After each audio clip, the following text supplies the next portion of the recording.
Bienvenue dans Affaires d'État. Aujourd'hui, nous revenons sur une affaire qui a bouleversé la France entière, l'affaire Lola Daviet. Une histoire tragique, incompréhensible, qui soulève encore aujourd'hui des questions sur la justice, la folie et la part d'humanité dans l'horreur. Le 14 octobre 2022, dans le 19 arrondissement de Paris, la petite Lola, 12 ans, ne rentre pas de l'école. Quelques heures plus tard, son corps est retrouvé dans une malle, dans la cour de son immeuble. Très vite, l'enquête révèle l'indicible. La fillette a été victime de sévices atroces, puis étranglée. Les caméras de surveillance orientent les policiers vers une jeune femme, Dabia Benkired, 24 ans. Elle habite dans le même immeuble. On la voit entrer avec Lola, puis ressortir seule, poussant une malle. Arrêtée le lendemain, elle avoue partiellement, sans véritable cohérence, mêlant des propos délirants à des moments de lucidité glaçante. Très vite, le drame devient une affaire d'État.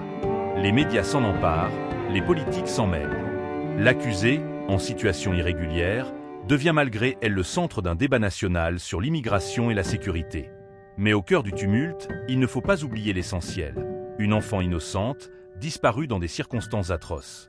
3 ans plus tard, en octobre 2025, le procès s'ouvre à la cour d'assises de Paris. L'atmosphère est lourde, les visages graves.